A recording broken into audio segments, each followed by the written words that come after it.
Okay, welcome everyone.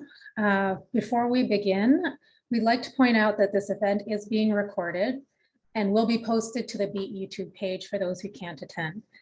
So all the participants' microphones were muted upon entry, but you'll be able to submit your questions during the panel discussion in the Q&A section at the bottom center of your screen. So we'll read your questions following the moderated discussion.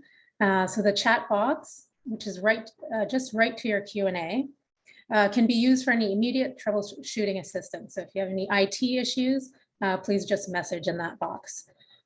Should we encounter any interruptions or any major technical issues during the webinar, we will terminate the webinar, but all attendees will receive a new link by email.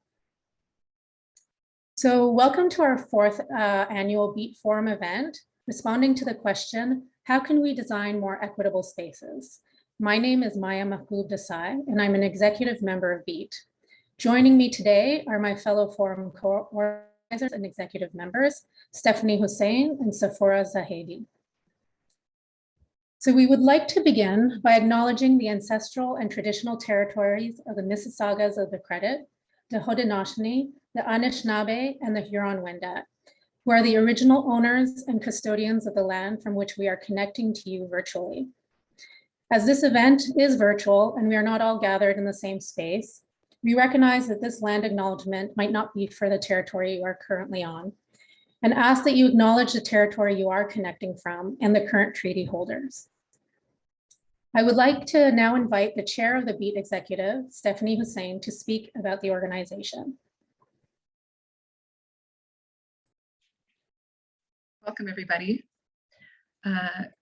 Building Equality in Architecture Toronto, BEAT for short, is a volunteer-run organization founded in 2015 that promotes equality in the profession through advocacy, mentorship, and networking.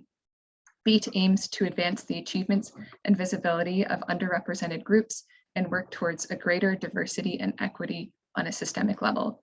Events are open to everyone and target all phases of an architect's career. BEAT believes that design excellence goes hand in hand with diversity and equity. In order for architects to do great work, we must contribute to our fullest using the tools and resources available to each of us. A diverse, equitable profession will have a more powerful voice and a greater ability to create built environments that are beautiful, functional, and enhance the human experience for all. BEAT is one of several BEA chapters located across the country, working towards inclusivity and equity in architecture. Back to you, Maya. Thank you, Stephanie. Today's forum will include short presentations by our invited panelists and a panel discussion, followed by a Q&A session where attendees will be able to ask questions. So we invite you to type your questions in the Q&A comment box located at the bottom of your Zoom window at any time during the event. So please note, we'll try our best to answer all questions, time permitting. So today we're honored to be joined by our panelists, Zara Ibrahim, Tarisha Dolinik, Laureen Cazier, and Laurie Brown. We will begin our first presentation with Zara Ibrahim. Zara Ibrahim is the CEO of Monumental, an organization dedicated to supporting an equitable recovery from COVID-19 by building fair and just cities and institutions. She has led organizations across sectors that design and deliver participatory and equity-centered approaches to policy, service, and infrastructure development. She is an adjunct professor at the University of Toronto's Geography and Planning Department, the chair of the board of the Park People, and the vice chair of the Canadian Urban Institute. So join me in welcoming Zara.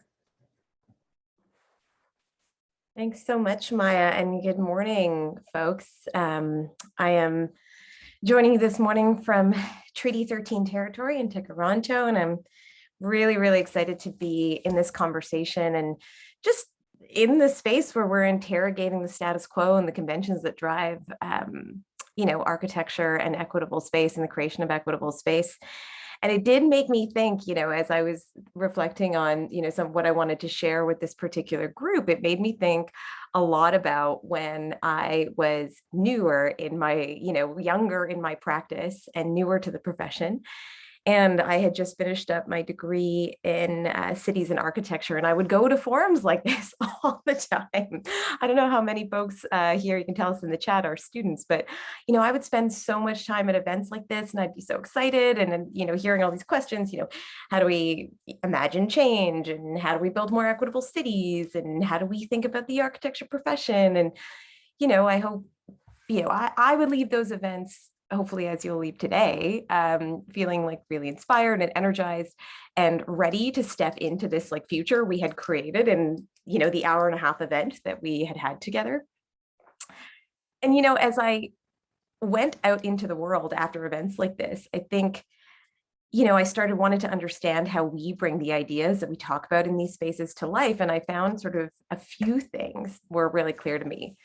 The first was the things I was hearing in these spaces, and this was about 15 years ago, the things I was hearing in these spaces around fairness and equity and justice and, the way in which we build in more inclusive ways, they seem to be just intellectual exercises that began and ended at the end of, sessions like this.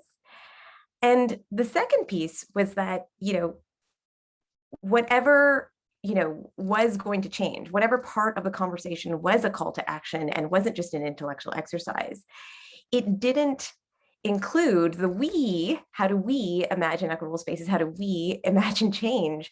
The we didn't include people like me. At the time I was, younger, a young racialized woman in the architecture practice and lacking traditional credentials. I'm not a licensed or registered architect, but someone who believes so deeply in the practice and have studied it. And so the we didn't include people like me. And so that's where I wanted to start us off today. And I feel very lucky to get to go first and sort of round our conversation in, who in fundamentally sort of interrogating. And I want to sort of share my screen here. Oh, there we go. Let me just see here. This is the we, right? I don't know if this is these folks are familiar to all of you. But when I started out, this was the we of architecture. It was non-racialized men. It was largely men, largely over the age of 50. And the we that I was hearing in these sessions where there was all these great visions about the future of city and the future of public space was for people like them, people with their credentials, to come together and rethink and get galvanized around the future of communities and spaces. So I ground us in this today because I don't think that any of this comes from ill intent or from intentional exclusion, but I do think that as designers and architects and people in the city building space, I think there is an urgent imperative to reorient our practice and to rethink the mindset that we step into these spaces with, a mindset that is intentional about who we are in our identities and how those different parts of our identities might shape blind spots, might give us power, but in many cases might distance us from power. And one of the things that has occurred to me in my practice around doing community design, and my work has really been around how do we bring folks who've experienced marginalization into the process of building our cities and communities, is that we don't start by having the conversation about why we come to this. Why are we building? And one of my favorite theorists and designers and practitioners is Antoinette Carroll, who runs a creative reaction lab out of Chicago. And she talks a lot about when we are designing spaces, before we get in, even if it's the most inclusive and participatory process, if we don't identify the individuals, the individual humans, not the organizations, but the individual people that we are stepping into this space and how we arrived here and how this space is getting redesigned, how and why. If we don't talk about the power associated with each of our different roles, the role of an architect is a powerful role. Even if you think that you're junior or you're just starting out in your career or, you are often perceived as someone with a lot of power. So talking about the power constructs that come with us when we step into these spaces and how we need to sort of address those and recognize how, we need to maybe shift our behavior so that our power doesn't take over the space and that we're making space for others. And so, I think in her framework, what she's trying to encourage us to do is have a conversation about our individual and collective agendas before we go into designing spaces. And so the why of all of this, like why we need to do this interrogation, why we need to think about who is designing spaces, is that our cities are not working, right? Our built environments are not working. We've seen this through the pandemic over the last number of years now, is that the spaces that we are building, they might be beautiful, but they are not working for everyone. They are working for some. I heard in a panel recently, there's a woman, Carolyn Crawley, who runs Missa Kanoma, which is an incredible Indigenous organization dealing with public space. And they talked about how so many of the spaces that are meant to be equitable, like public space, are actually spaces of oppression. There are spaces where people feel like they are being surveilled. There are places that don't have design interventions that signal belonging. There are places that are actually not bringing us together, but actually pushing us back into our corners and making us feel more distant. And so my call to us today is, how do we start to think about the plurality of voices that are included in a design process? Because I think specific to architecture, there's a real fear around what happens if we are, as the technical experts, are not on top. What happens to our professionalism, to our credentials? What does that mean for our role? And, I think our role should be to use our technical expression to bring to life the wants and the wishes and the needs of those that we are actually designing for. And in my experience, we're not super good at that. That's not surveying people, that's not doing public consultation, that's actually talking about people's whole life. Talking about what do you want for yourself? What does a day look like for you? What are spaces that make you feel good? Where do you go when you're not at work or at home? And talking to people about the full sort of expression of their lives versus just the moments that we're interested in, which often when we say, what do you want for your community? What do you want in terms of, things in your city? People say, I want parks, I want, safe communities, I want walkable communities, affordable housing, but lacking the specificity that we need to actually bring those spaces to life. So in order to be able to include a more pluralistic point of view in our design projects, we need to think about ways in which we can just have stronger relationships with people who have the lived experiences that we're designing for, but also to rethink how we're asking questions. And so an example I was thinking about was a few years ago when I was working on the Sidewalk Labs project, and we were doing research around belonging in public space. We were trying to think about how people who didn't live close to the waterfront, and the Sidewalk Labs project was on Toronto's waterfront, how people who live away from the waterfront actually feel a sense of belonging. And so instead of doing public consultations and, specifically asking about people's experiences about public space, we set up, WhatsApp groups with residents all over the city and said, just like when you're not at work and not at home, tell us about places you love. And one day we got a text message, and it was a picture of a chair in a mall. And look what looked like a mall. And this 18-year-old young man said to us, "This is my favorite space in the city." And we texted back. We said, "Why is that?" He said, "Well, it's, it was just a chair outside of a Cinnabon." And he said, "It's warm. I can sit here for as long as I like. I don't have to share it with anyone. I can people watch, but no one really disturbs me. And so it's my perfect public space." And we use that as inputs for our thinking around, okay, this is the grand public space that this young man really feels a sense of belonging and safety and home within. And you don't get that kind of information when you sit down and survey people. And so as we think about sort of increasing the voices that are included, if we don't necessarily have the power to actually, do deep co-design processes on every project we do, there are opportunities like just having normal human conversations with people, meeting them where they are, allowing us to give them or them to give us information when they are ready to do it, is a really beautiful way of getting insights and stories that you may never get in more formal settings. I really do, I've seen this through my career on different infrastructure projects, that people don't use the language that we use. And so part of the question and the conversation I want to have today is, when we prompt folks who we want to include in our process with things like equitable space even, or public space or inclusive space, it doesn't necessarily mean a lot. So I really do think, part of our practice and part of identifying our power and some of the ways in which our power as designers and architects and creators of space starts to create barriers is starting to get very clear about how we speak about it. Outside of engaging people, we also just need to speak in plain language. So I know I'm just looking at my time. I think I'm coming up on time. But one of the things I wanted to just sort of leave with us as we go into the conversation is, even if in every situation it can't be a participatory co-design process, I think that it is possible to spend some time at the start of every design process, even with our design teams, talking about who we are and the power that we hold, and the parts of our identity, like where we were educated, like our geography, like our race, like our gender, starting to have conversations about who we are and how we step into the space. I think as part of that, there should be a relentless commitment to understanding the limits of our knowledge. Part of our understanding our identities is understanding where our lived experience ends and someone else begins, and where we need to invite people in to fill in those blanks. And a reminder that putting, architects at a table with a broader community of voices doesn't undermine or threaten our role as designers and creators of these spaces. It actually is an act of responsibility, because it is reckless to try and create equitable spaces when the edges of our lived experience don't actually represent those who we are trying to serve.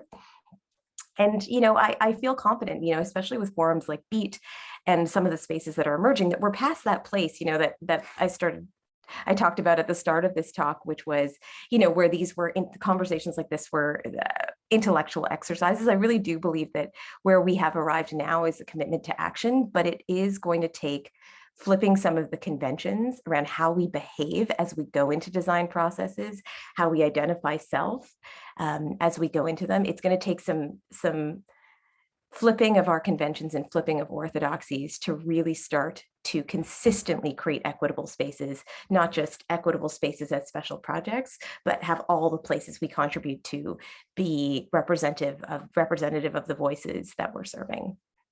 So I'll leave it there. I know I'm getting close to my time.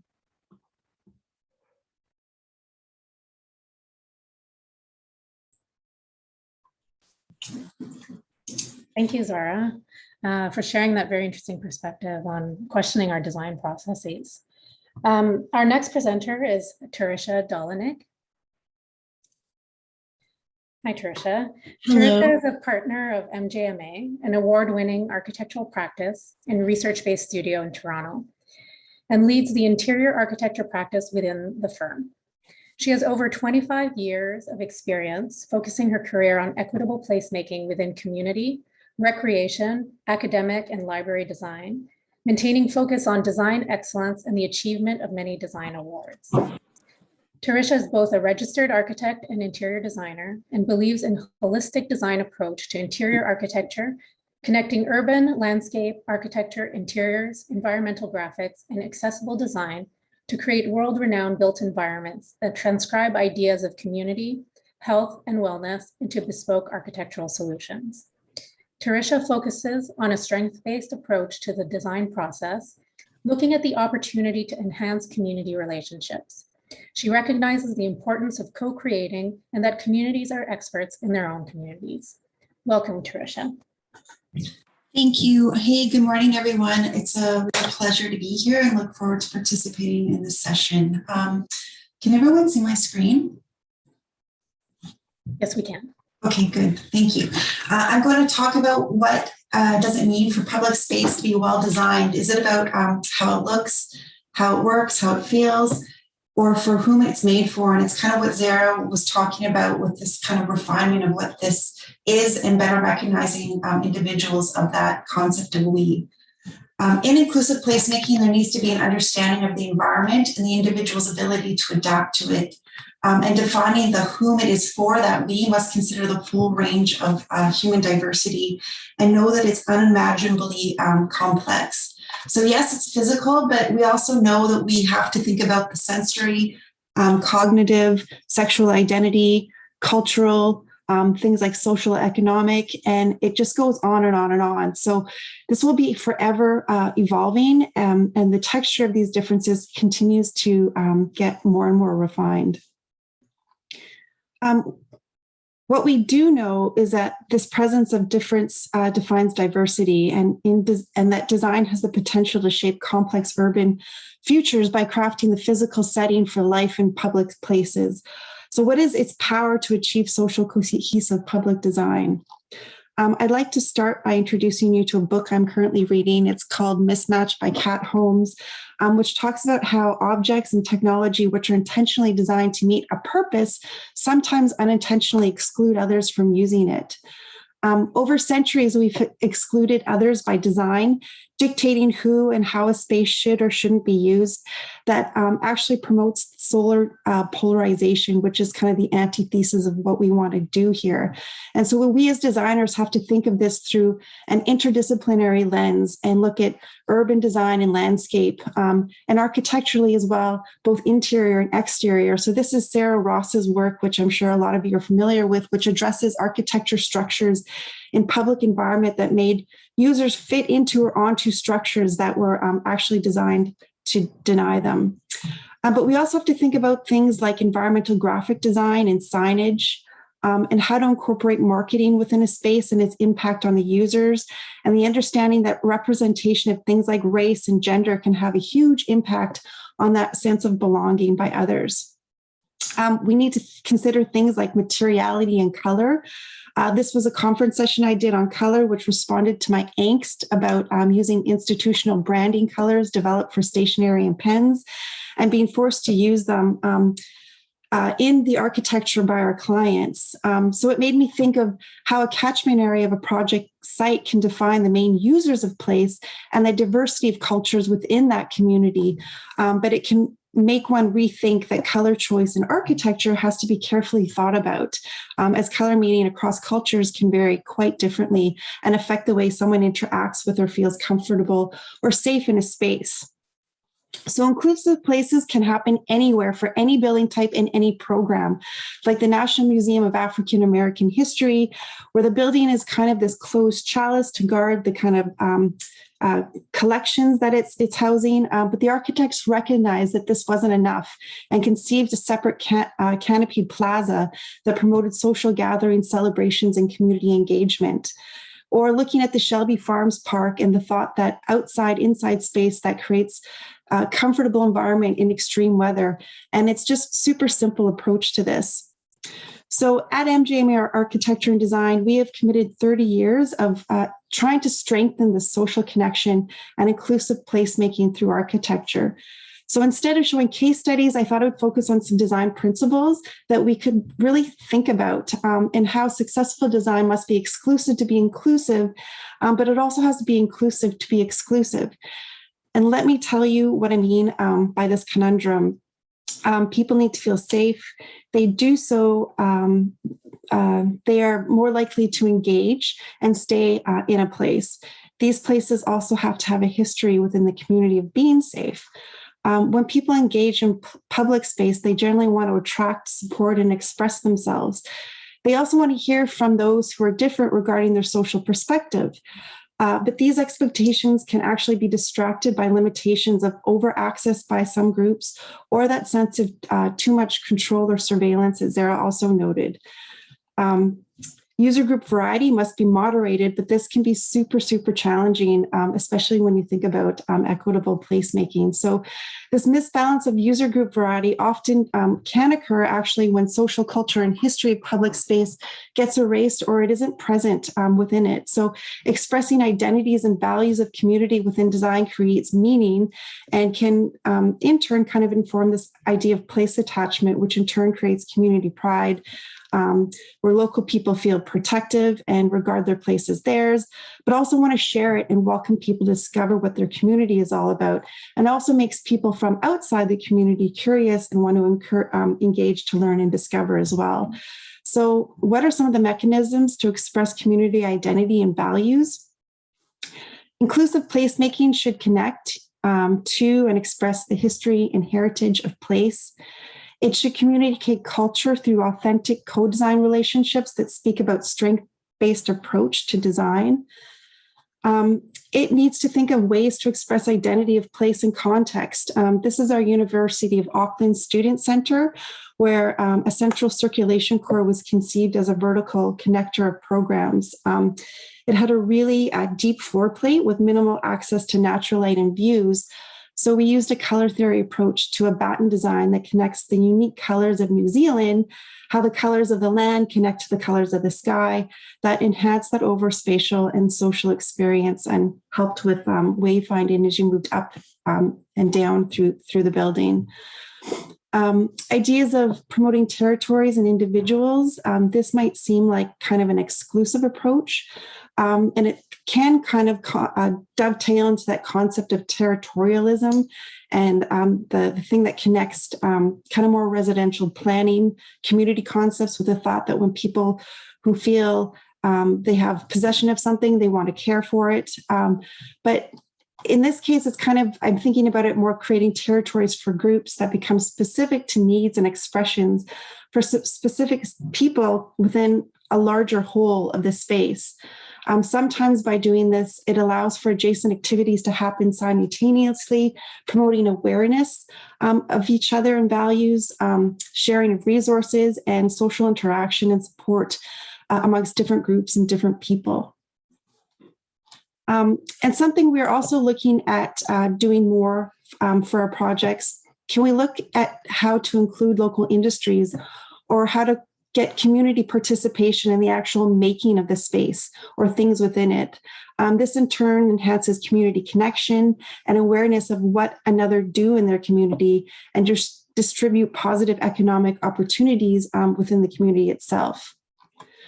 So inclusive to be exclusive, that's the other kind of flip side of this. It's a little bit more straightforward. Inclusive design of space must be driven by the community, ideally from the pursuit phase, pre-design, the engagement, end of design, and execution, and way after commissioning. So go talk to the community way after the building is in use and see what the people think and hold yourself accountable to it. You have to fit out spaces both inside and outside that provide the ultimate amenities for cultural activities. Think of public lobby as event space or community guild or as an art gallery, parking lots as playgrounds or vendor platforms. This maximizes opportunities for underrepresented people to attract attention of what they do and who they are and build up their customer-based community attention and support. Gaining social consciousness through program proxemics and the transparencies through to programs brings awareness to community program offerings. When people see what is going on, they are more likely to participate and become part of the social fabric. Spaces and programs need to be restorative and respond to the needs of users and blur their experiential boundaries between them to maximize social cohesion and this value of belonging for everybody. And then thinking about just simple things like choice and what types of spaces to engage in allows for options for different levels of social interaction and privacy, giving users a sense of confidence and self-control. And this is actually something very specific when we speak of trauma-informed design placemaking as well. An outside and inside connection to not only get people visually or physically connected to natural or to nature and biophilia, but also how you can enhance sustainable design awareness by designing buildings as sustainable learning tools. Think about displaying something simple like the generation of power and water, embedding this as culture in everyday activities and routines, integral to social experiences, and again, enriching community story about identity and values. So here are my takeaways about equitable placemaking. Thank you for listening to my really brief 10-minute summary of something that I do like to go on and on about. But equitable placemaking must be understanding of the environment and individuals' ability to adapt to it. It must take into consideration that human difference and diversity is constantly evolving and unimaginably complex. Solutions to it have to be interdisciplinary approach to design, and it must be neither entirely inclusive nor exclusive to be successful. So thank you, everyone.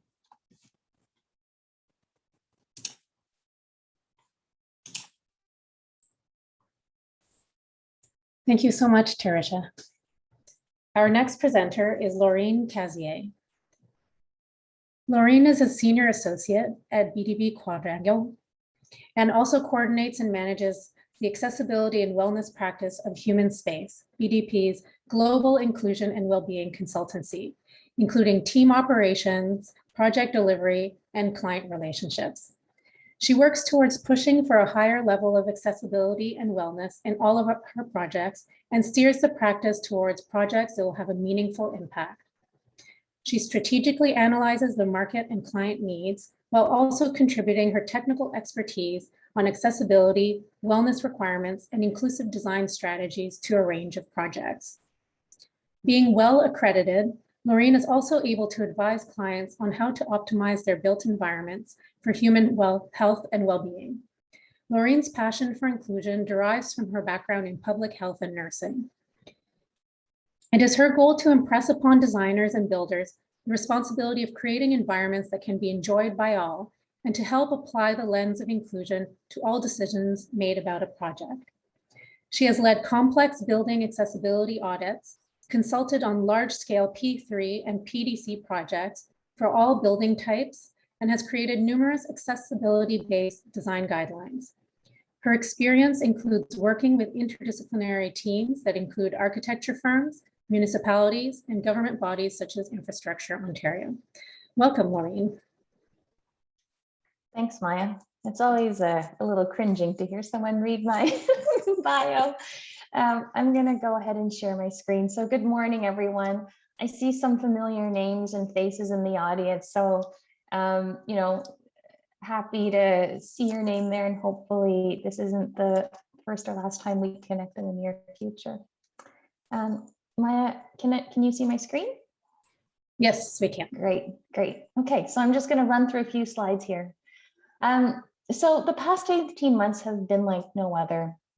The unimaginable grips of COVID-19, mass social isolation, the fear of unknown have really affected us all. In some ways, I'd say, especially for us in architectural and design professionals, the pandemic really has forced us to rethink how our cities and buildings and communities are designed, and how the built environment can better suit the needs of diverse populations. So I'm just going to take a break to pause here and make sure this presentation is accessible to viewers who may not be able to see my images. I've just scrolled through a series of images of various, various urban cities across the world that are eerily empty, and in a pre-pandemic world probably would have been packed with people. So that last image showing a contrast between large planned urban towers and city centers contrasted against organic developments of housing. On the screen here, I don't know if many of you caught this, but it really caught my eye at the turn of the pandemic, is a headline of an article published by Matthew Keegan in the BBC about how the coronavirus could make the world more accessible.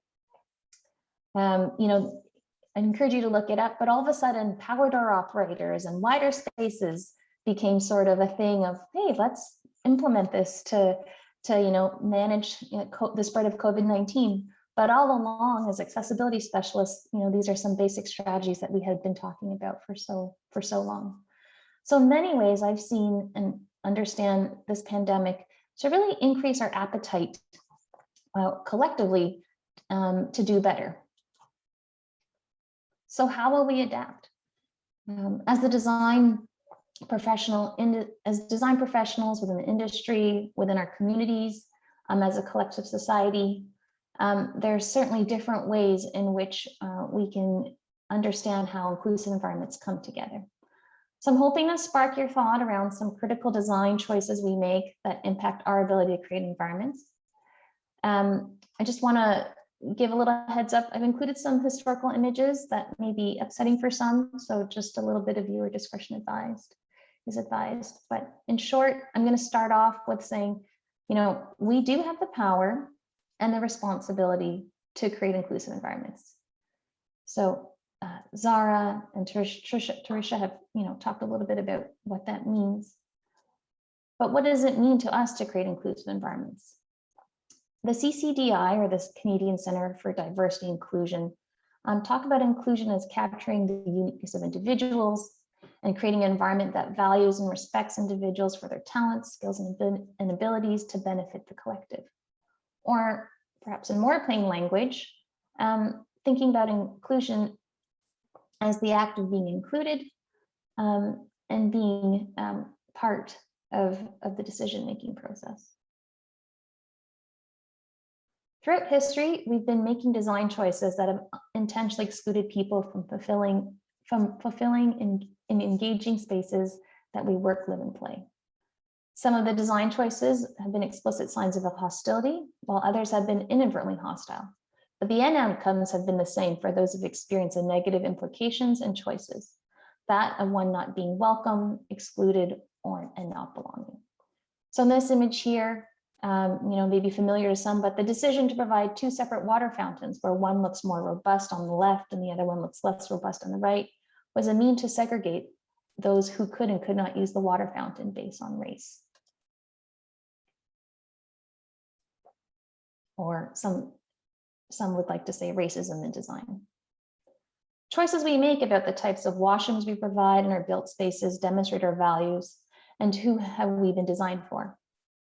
Historically, washrooms have been assigned by gender, leaving trans and gender diverse people without a space for safe washroom use. Regardless of gender identity or expression, trans and gender diverse people can use the all-gender toilet, wash their hands, and check the mirror, decreasing the potential anxiety of fear and gender diverse people while using the facilities.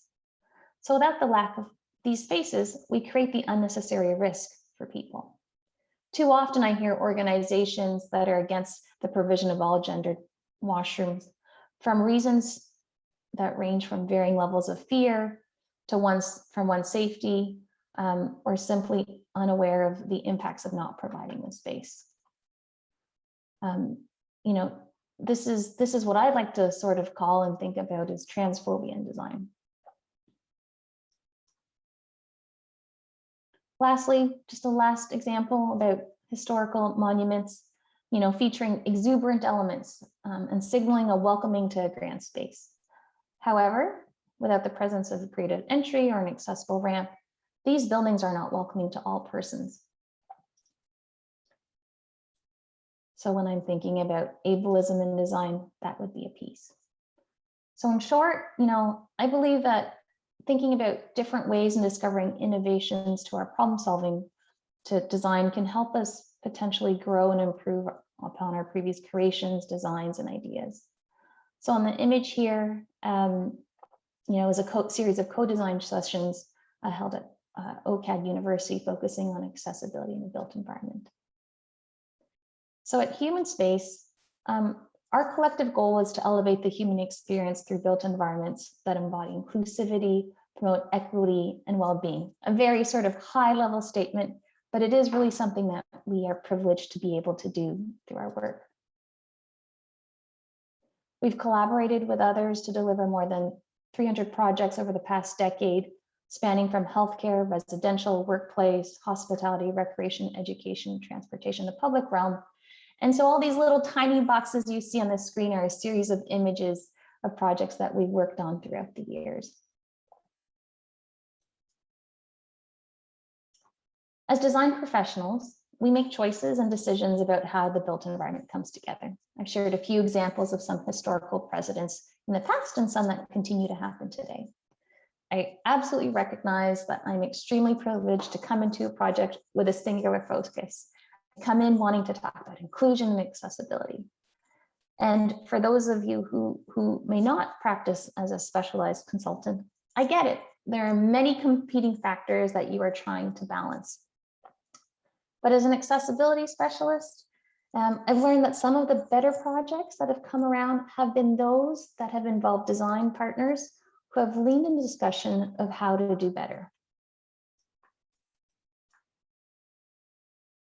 So questioning the choices we make, challenging what what I bring to the table and having that engaged discussion. But with the rapid changes and shifts we've seen in the past 18 months, shifts in understanding about what's expected, what's no longer acceptable, what expectations do we play around social justice, how we create environments where how we create an environment where we design can either respond or simply do nothing. So on the image here is a woman protesting the death of George Floyd in Montreal last spring. I get it. It's intimidating. It can force us to recoil into sticking into, let's just do what we know, which is let's stick to our checklists and building codes. And really, we've recognized that there's so much more that we can be doing. So over the past months within our studio, Human Space in collaboration with our firm-wide BDP belonging team have led a series of think tanks. Groups of us really started to unravel and question, how can we be doing better? It was very clear that there were a series of organizational and cultural explorations that were required, but as a design and urbanism and architecture practice, what was our role in social justice? Do we play a role in systemic racism? What skill sets and knowledge do we need, or do we need to possess as an organization to address these issues? Do we have to accept the status quo? What does the role as inclusive design play, and how does it unravel? For too long, and in our codified approaches to inclusion, it's really been about accessibility and inclusion of persons with disabilities. However, as you've heard from my fellow colleagues who've just spoken, we really understand that inclusion is much more. Using the protected grounds under the Ontario Human Rights Code in Canada and the protected characteristics under the Equality Act in the UK, we've used these characteristics to brainstorm how underrepresented or equity deserving groups can be represented in the built environment to be more inclusive. Now, don't get me wrong, there's still much work that needs to be done around creating equitable spaces and opportunities for persons with disabilities. But in the broader context of today and a broader awakening and desire to do better, we've definitely captured the attention of ourselves as a profession, our clients, to refocusing on recognizing the value of inclusive design strategies and practices. By facilitating these think tanks, our goal was to continue to broaden our collective understanding within the firm and the organization to understand what it means to design an inclusive built environment. We used a digital board to collaborate and collect ideas. And so here my colleague, Edward Dimmock in the Glasgow studio, shared his experience of what it meant to the redevelopment of the Queen Street station. So there were a series of sticky notes that he shared on the mirror board. And really a big part of his work was in engaging, as he's identified it here as an accessibility inclusion consultation. But really the concept of designing for neurodiversity became a big part of making this train station more inclusive.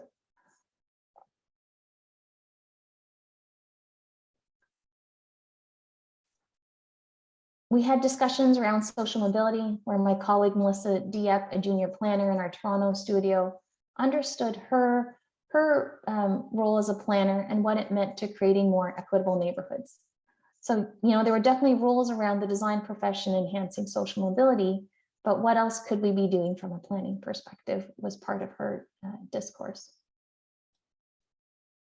While my colleague Daniel in London engaged in a discussion about race, color, and culture. What you see here on the screen was the mural board that was put together for that, and some really challenging questions were brought up. How do we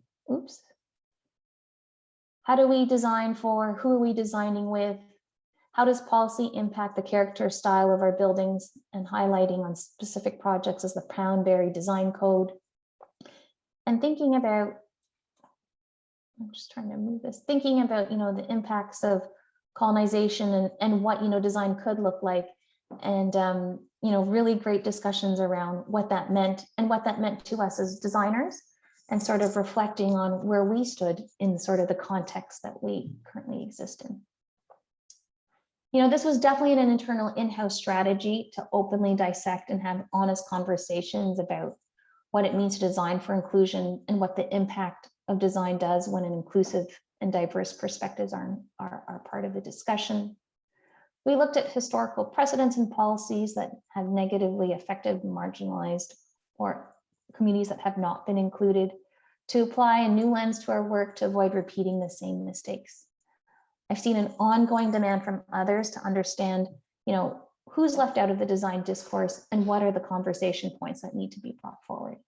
We certainly did not come up with all the answers, but collectively, we've begun to grow the understanding that definitely there's a broader discussion that needs to happen, and a self-reflection and honesty about it within the firm. Through this lens of inclusive design processes and think tanks, we've had this opportunity for safe spaces and understanding ultimately who should be included in design, and really giving us the confidence, or at least the courage to engage in those discussions, recognizing that times are changing. There's an understanding and expectation to be doing better. So where do we begin? How do we begin to ask ourselves those questions, and how do we continue to do that research before engaging in projects? We've discovered and learned that within our everyday roles, we can definitely design better. We are uniquely positioned with skill sets and understanding about the built environment, but layering on those intentionally broader and strategically perspectives is somewhere where we can grow upon. So we each exude a sphere of influence. That's what I like to call it. And are part of a system that can contribute to change. So I ask you, as design professionals, recognizing that we're constantly making choices about the built environment, what is your sphere of influence, and what will you do within it? So that's really the end of what I'm hoping to share here with you. I've put a bunch of words here on this page. It's by no means a comprehensive list, but definitely areas to begin sort of thinking about maybe what the difference is, or the similarities between these strategies and framework pieces, and what they mean to creating an inclusive built environment. So I'll end there and hand it over back to you, Maya.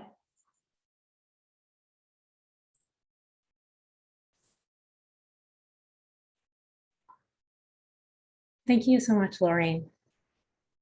Our final presenter is Lori Brown.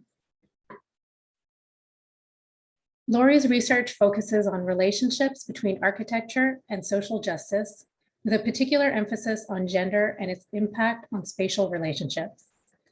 Her two books include Feminist Practices, Interdisciplinary Approaches to Women in Architecture, and Contested Spaces, Abortion Clinics, Women's Shelters, and Hospitals. Her two current book projects include Birthing Centers, Borders, and Bodies, and co-editing the Bloomsbury Global Encyclopedia of Women in Architecture, 1960 to 2015, with Dr. Karen Burns. She is the co-founder and leads Architects, a women and architecture group bridging the academy and practice in New York City. She is a professor of architecture and the director of diversity, equity, and inclusion at Syracuse University, and is a registered architect in the New York State. She received a Bachelor of Science from the Georgia Institute of Technology and a Master of Architecture from Princeton University. Welcome, Lori.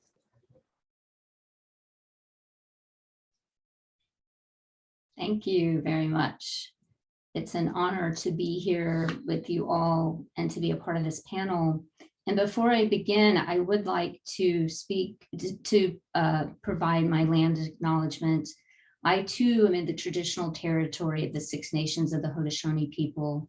And I want to take this opportunity to thank the original caretakers of this land and to recognize their continued stewardship in this region. So I'm going to share my screen.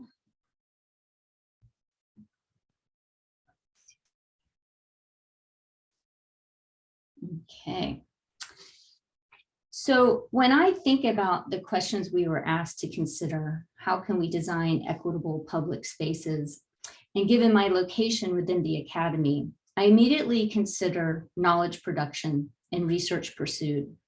It is critical to understand who creates and writes knowledge, disciplinary knowledge, what a canon means, whose voices it represents, and most importantly, whose voices it suppresses, ignores, or prevents from being heard.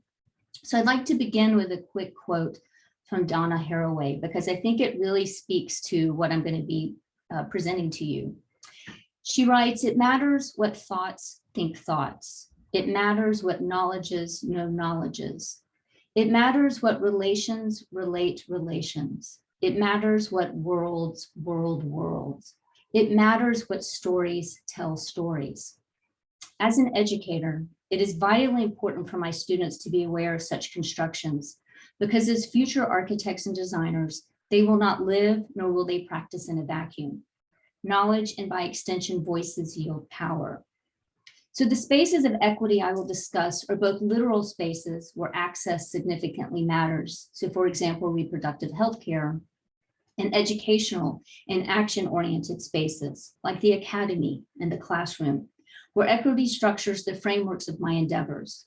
For this brief presentation, I will highlight 4 areas of my work to illustrate how I prioritize equity in different ways. The first is the politics of space. I am motivated for the discipline to engage with contemporary spatial politics. And so the research that I will show you, which culminated at one point in the book Contested Spaces, remains an incredibly polarizing issue in various parts of North America and beyond. Abortion, in this case, provides an interesting platform to think through complex relationships of space, the body, varying degrees of federal and state control, the potentials of design thinking to transform spatial relationships in ways to radically rethink and find agency within them. The research exposes and makes visual the complexities responsible for creating these contested landscapes.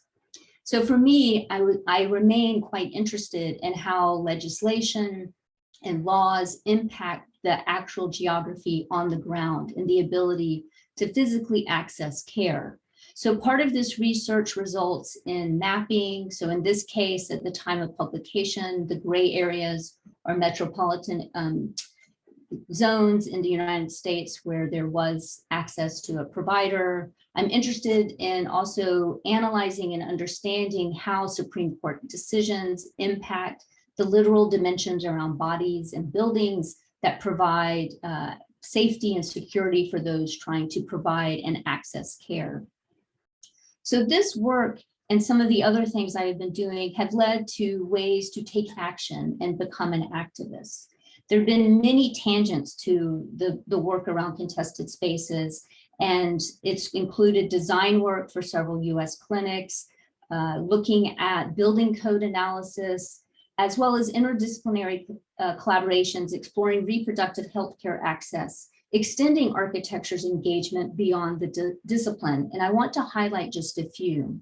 The first is through building code analysis. And this would be something when I was in school and as a young practitioner, I never imagined I would be interested in. But I became aware that lawyers were having trouble understanding or being able to argue in front of the courts why building code changes should not happen. So myself and some research assistants went through and analyzed some of the most restrictive building code changes that were happening across the United States. So this is an example of Texas. And we created very banal diagrams so that lawyers could use these in front of the courts, in front of the judge to make clear why these changes were not improving the health and safety of these spaces, but were really used as political mechanisms to close clinics.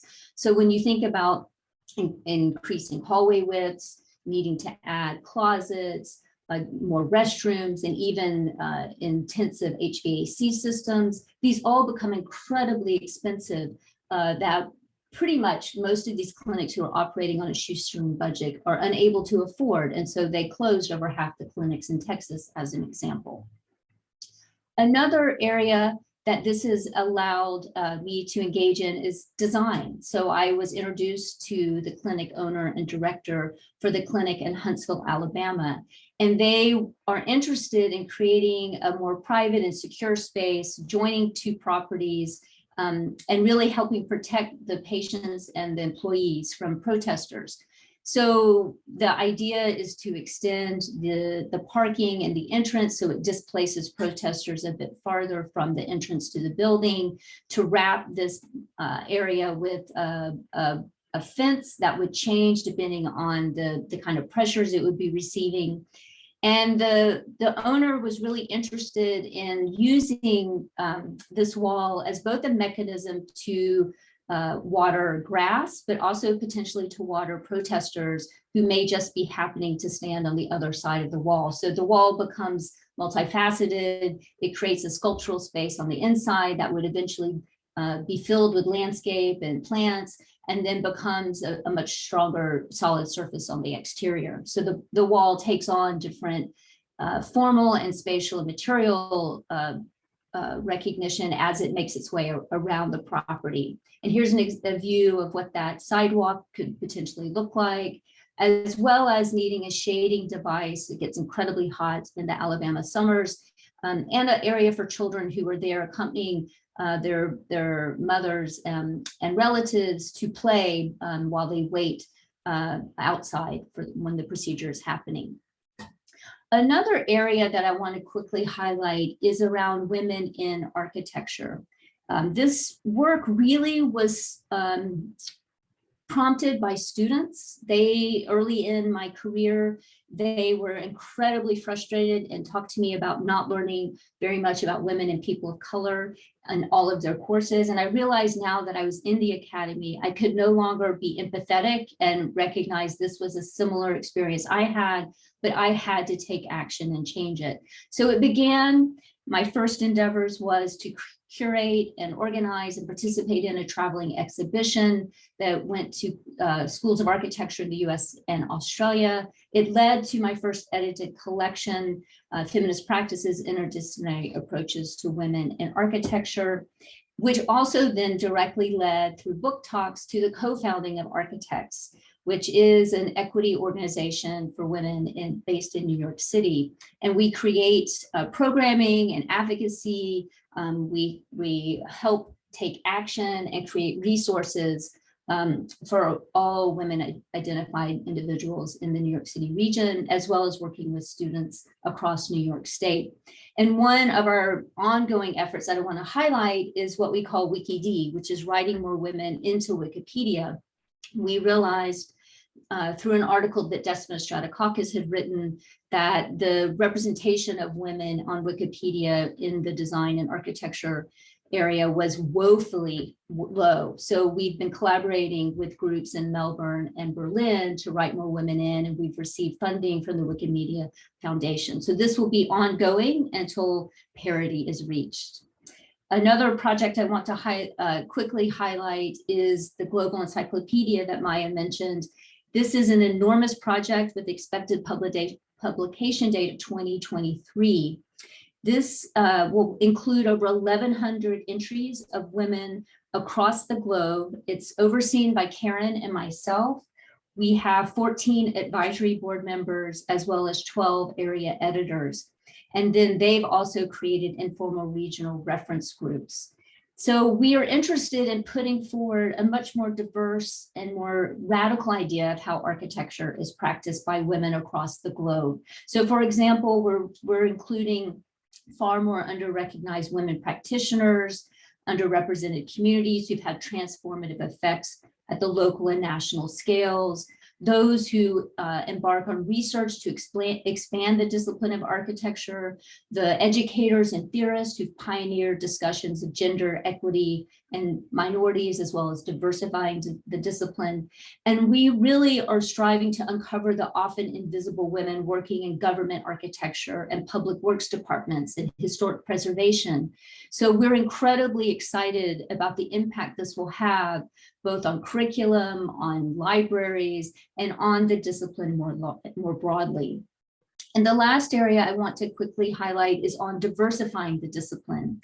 With collaborators through Architects, we have curated the exhibition that's currently traveling, Now What? Advocacy, Activism, and Alliances in American Architecture since 1968, which is an interactive exhibition and online catalog with an eventual publication that tells the vibrant and largely unknown history of architects and designers whose vision of their profession aligned with and advanced the values of equality and social justice, specifically those of the civil rights, feminist, and LGBTQ movements of the last half century.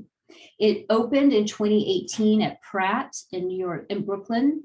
A part of the exhibition, it's always around programming and bringing in organizations and professors and students who are working and engaging in these areas.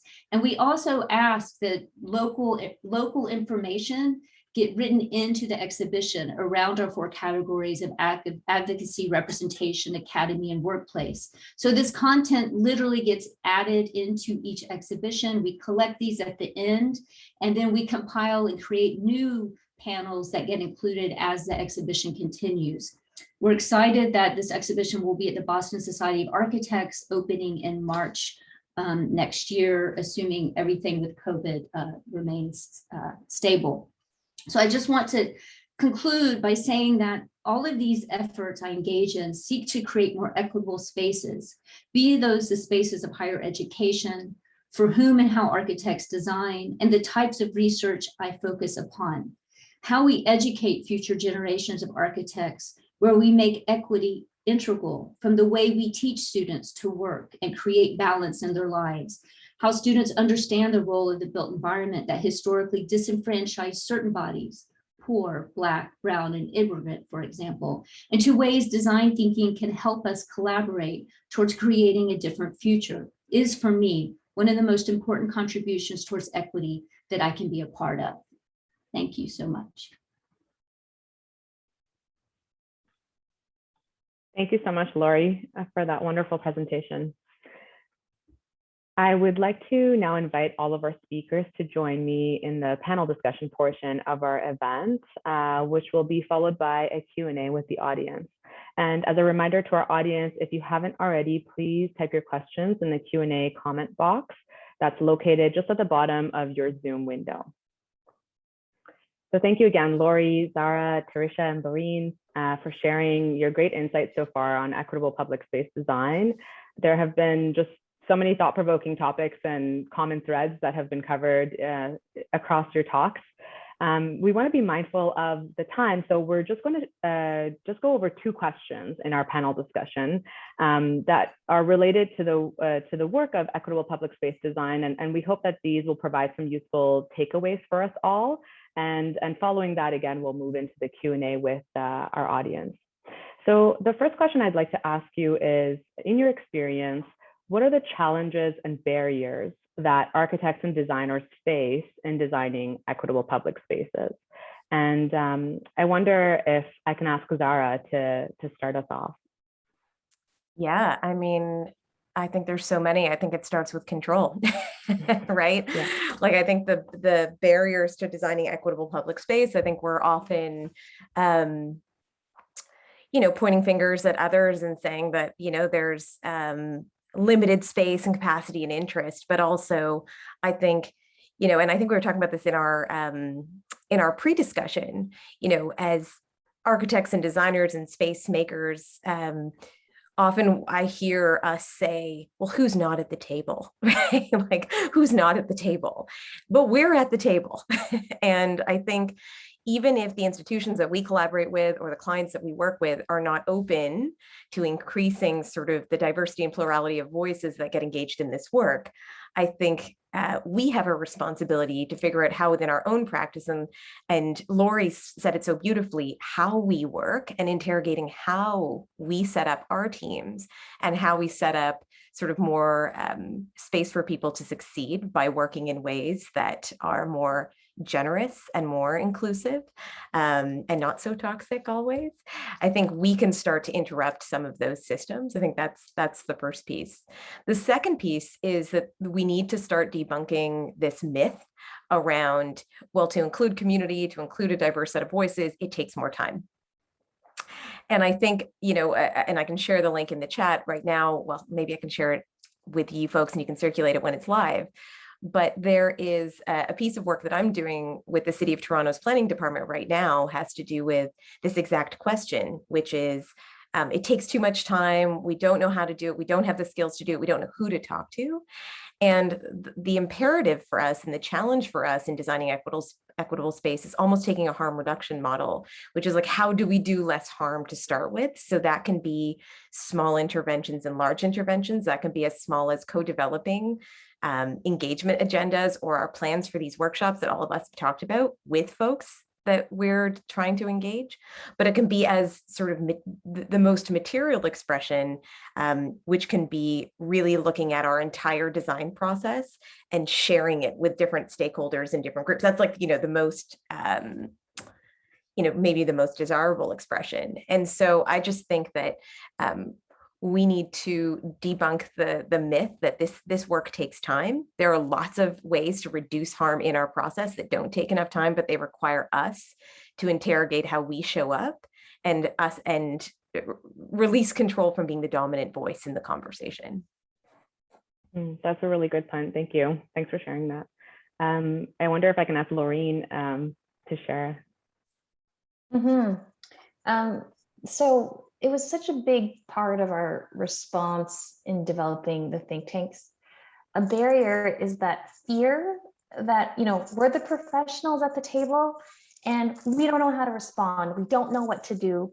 So let's not do anything, or let's just ask the accessibility specialist to do everything, which really doesn't contribute to, something really meaningful. So that sort of understanding, I think, Zara, you talked about it a little bit around understanding our perspectives, where we're coming from, those gaps. Some of these things, are fields and fields of research and precedents and long-standing knowledge base that, we, as practitioners in the field can't possibly gain a comprehensive understanding within the month that we have to prepare. But recognizing that there is a series of, maybe there are no immediate answers, but at least understanding the historical context or where some of these tensions are coming from, and recognizing that some of the dialogue to date has really been around a certain perspective and focus. So fear, I think, is a barrier, and not knowing what to do with what we don't know, and sort of just owning that, and then understanding what you're going to do next with that fear. So 20 months ago, 18 months ago, I don't think I could have sat here and openly talked about not knowing about everything. What you do with that gap and how you address it is part, I think, of our responsibility as practitioners to evolve. Mm-hmm. Thank you, Laureen. Tarisha, would you like to share as well?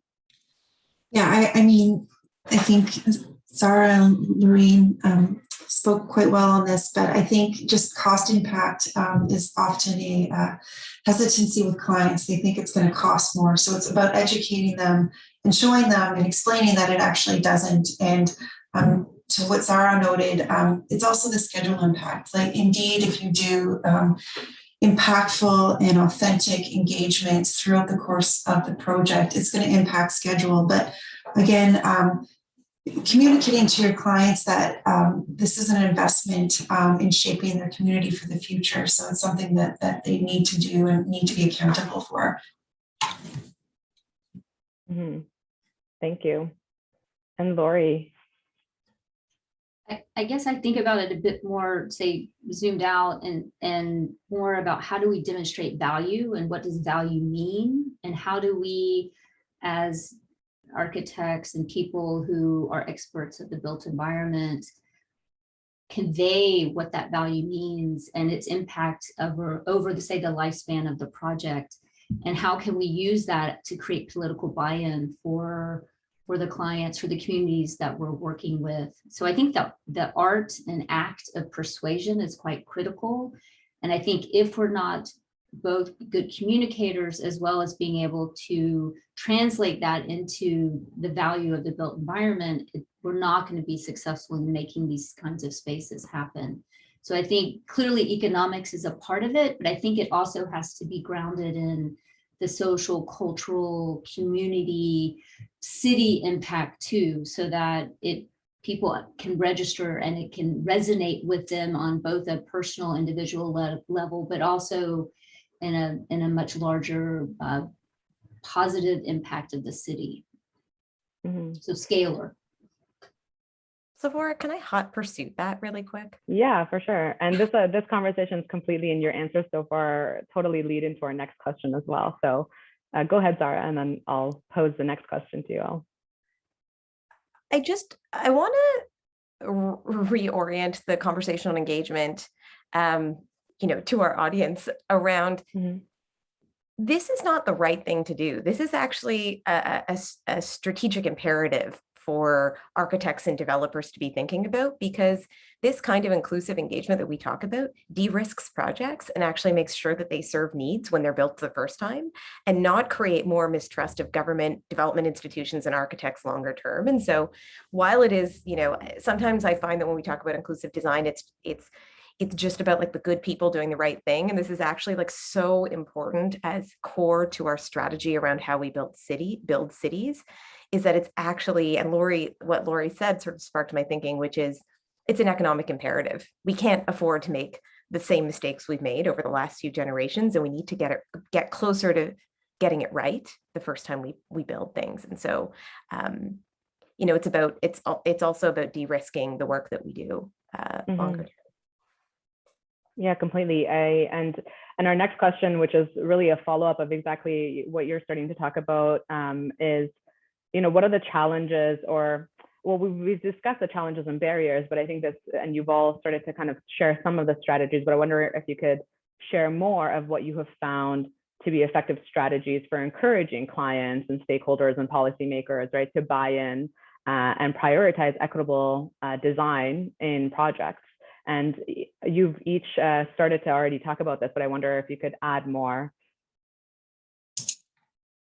I can start that. I think what we try to do, because sometimes you can tell them all you want and all you know, and they still won't listen. So one of our strategies is to take them on tours and show them what works and what doesn't work, and hold even ourselves accountable for our own designs. So making sure those processes work. So it's about engagement. It's about engaging the spaces after and speaking to the people who are using the spaces much after, like not just a couple hours after, but years and years after, to make sure that the space is indeed successful or not successful, and why is it? So, for example, at MGMA, we are working with a firm called Disability Solution, working with a fellow named Matt Shaw, where the group of us go to different sites, designed different years, with a long stretch of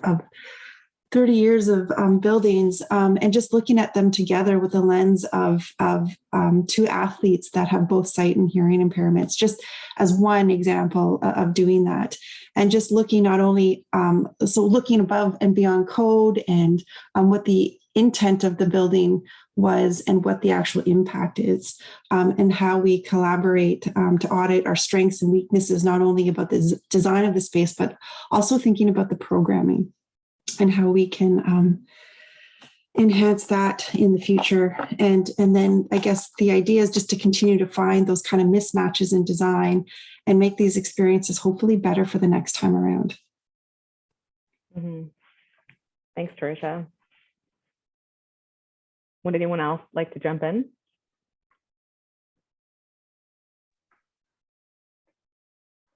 Hi, Sephora. So, Okay. It's an interesting question, and I think we're in a little bit of a unique position because we're a consultant focusing on a specific task. We're very lucky to have clients and partners who are coming to the table, who are already engaged and interested.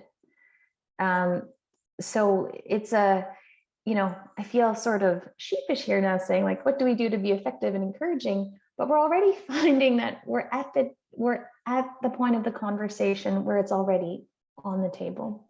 And so the next thing we need to build on is how do we find strategies that are, can be considered early on, so that those space implications, typically it's around space, are thought about upfront, but also, what are those, what we like to think about low-hanging fruit elements that we can easily implement that still have those same impact around,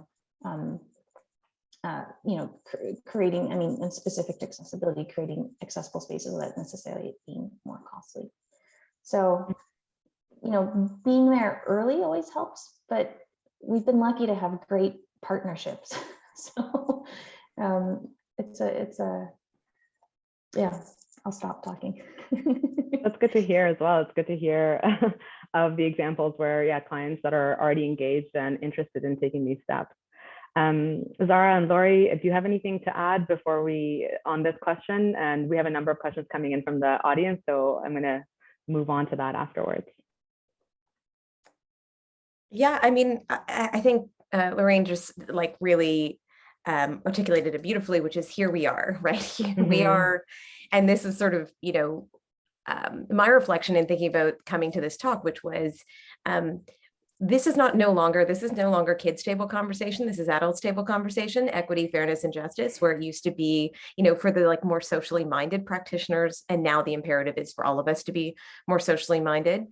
And that being said, I think, we still want to study our way out of this. So now that people are galvanized, they're looking at contextual research, there's a lot of desk research happening. And I think Teresha's point around these more immersive experiences that are not meant to be this sort of observation of lived experiences other than our own, but more to say, when you have these immersive experiences, when you are on site, when you are, I'm working on a development in Northwest Toronto that's 420 acres.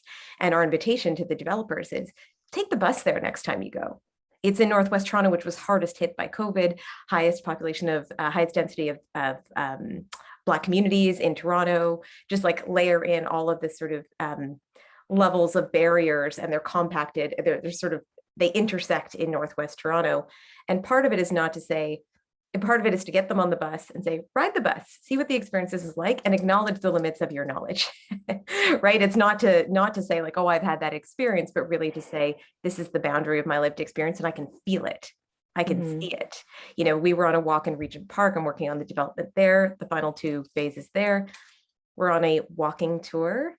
And, folks have different mobility issues on our tour, and, can't go down the sidewalk and join the rest of us, right? And so it's you feel it, because you feel it, you don't, study it. So I would say that's to what Teresha pointed out is so important.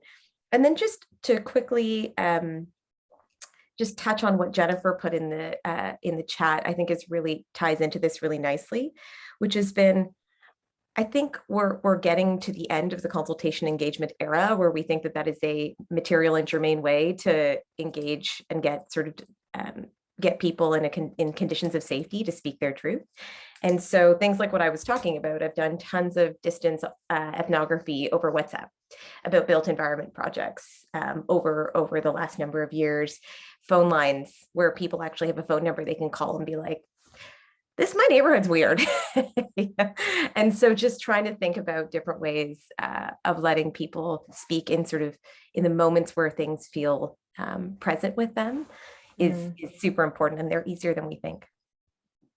The only thing I'd want to add, and I want to take this into the space of the Academy, is to introduce students to these issues in the studio and in their courses, so that once they graduate, the expectation is they would go into practices where this is already happening. So it's not that they get introduced to it once they're in the profession, but the students are coming to college with the expectation of engagement and issues of equity, issues of anti-racism and decolonizing.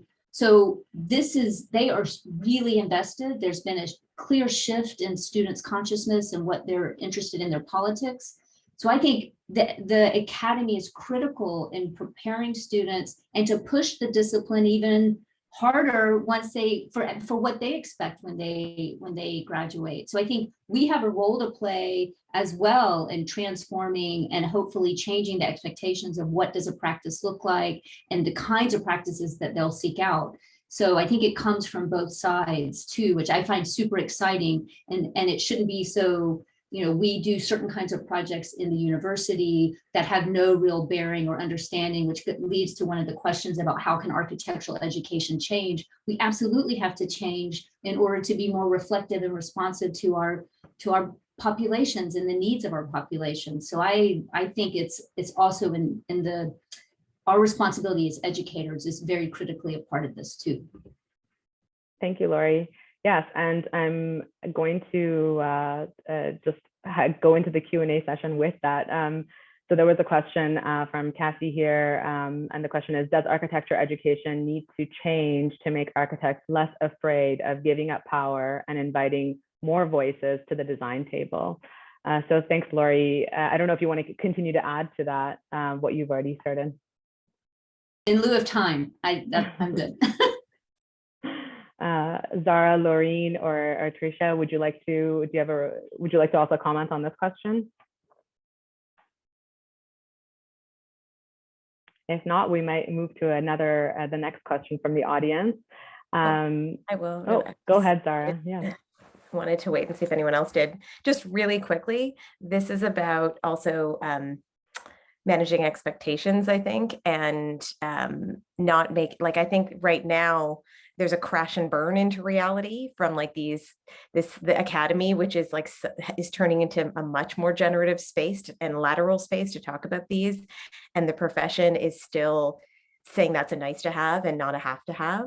And so I will say that I am, very nervous, and I've met many dozens and dozens and dozens now of these students who are saying, it really is a crash landing out of school. And so I think even just as a culture within our professional practices, starting to not make these special conversations, but embed these, and like talk about our identities at the start of projects.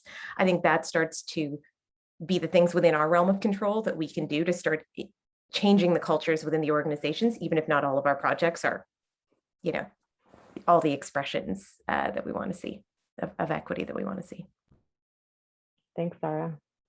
Laureen, Tricia, would you like to add anything to this? Oh, okay. And this leads, I'd like to, the next question I wanted to bring up, and this leads to kind of, Zara, what you started to talk about at the end of your answer. There's a question from Betsy Williamson. Have you found meaningful uptake of your advocacy by changing minds on design projects? And I'm curious too, if each of you might have a story to share of a project where you really sense the impact of your work and focus on this type of approach, inclusive approach to design projects, and how that impacted others that you're working with.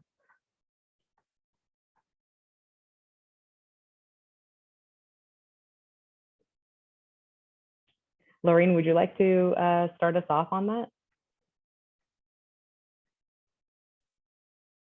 When I'm thinking about meaningful uptake, it's kind of an interesting position, because when we're having discussions about what we can and can't do, it's often faced with, well, we can't do that. You're like, okay, well, we can't do that.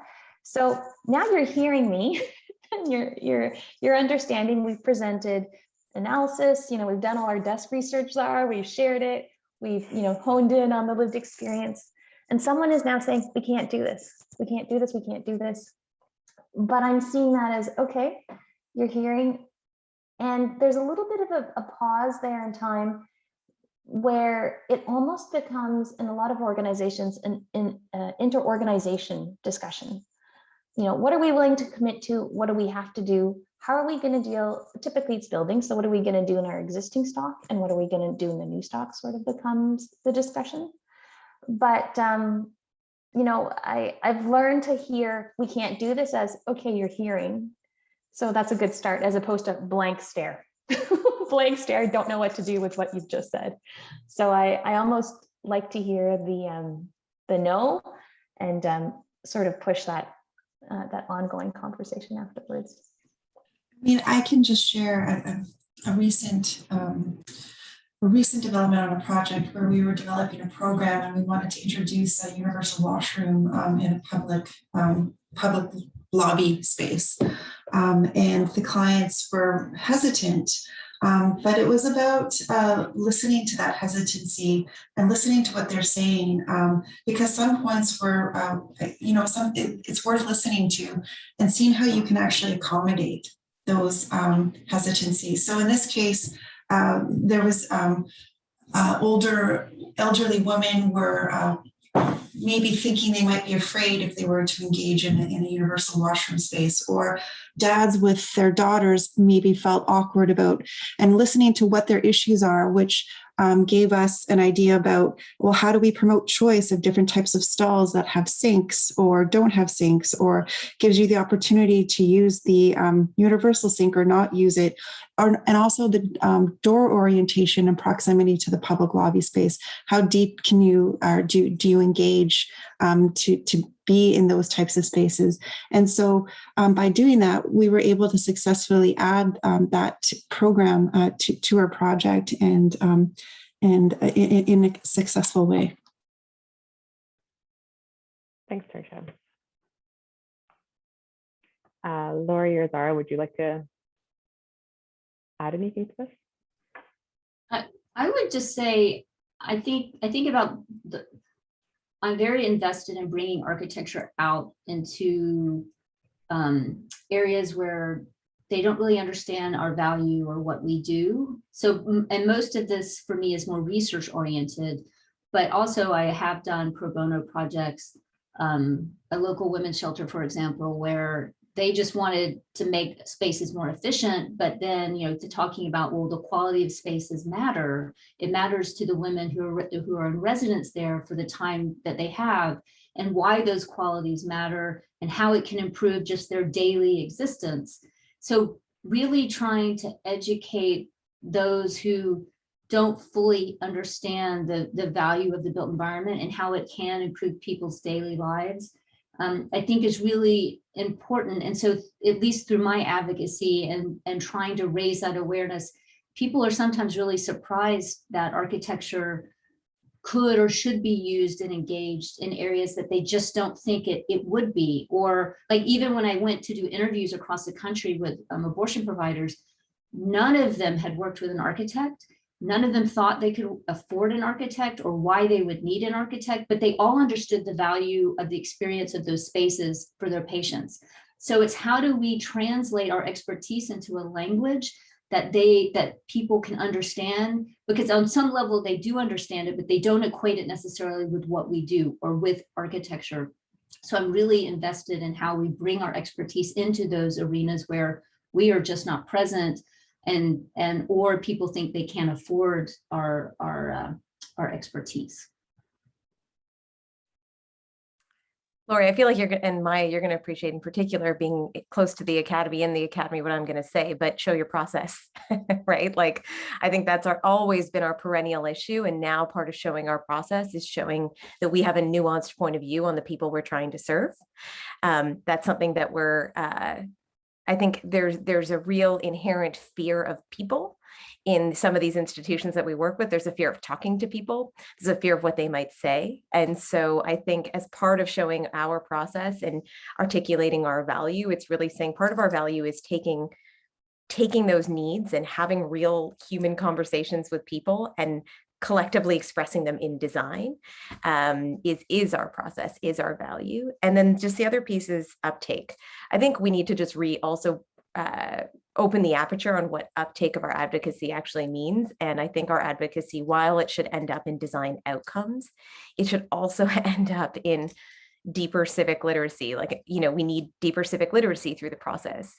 A lot of my work is about hiring local folks, creating employment opportunities, career pathways towards intergenerational wealth creation through these projects. So it's not just we're engaging people and we're having good conversations, but we're going a step further, which is how do we create employment opportunities and career pathways to have these folks as long-term collaborators, not just one-time collaborators on projects. And yeah, I think I would just say that we need to think about process and outcome as we advocate and work with folks who are typically underrepresented in built environment, in the development of our built environment. We just need to keep those two pieces in mind when we advocate. And I'm finding that these days, the uptake is very high on the process piece, which is like, how do we actually bring people into employment opportunities and you know, the way that we're doing things versus just have their voices better represented in the outcome. Mm-hmm. Thank you so much. Thank you all. I'm mindful of the time, and we're at 12 o'clock right now, so our time is up for the Q&A, but I would like to invite our speakers. There are some other questions. Feel free, if you have a moment, to type an answer back on those. And I'd like to just thank you all for everything that you've shared with us. I'm very grateful to have had the opportunity to learn from all of you today. And with that, I'd like to hand it off to Maya to close off the event. Yes, thanks again to our speakers, Laureen Kazier, Lori Brown, Tarisha Dolinik, and Zara Ibrahim, for joining us today and sharing their experiences, expertise, and perspectives on designing equitable public spaces. Thank you as well to our audience members today for joining us on a Saturday morning and participating in this very important discussion.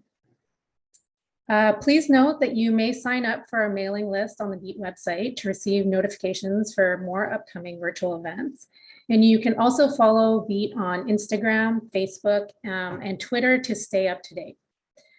Lastly, a special thank you to our 2021 sponsors for making this event possible. We just celebrated our 6th birthday this past fall, and we're incredibly grateful for the continued support from the architecture and design community. So again, thank you all, and we hope you enjoy the rest of your weekend.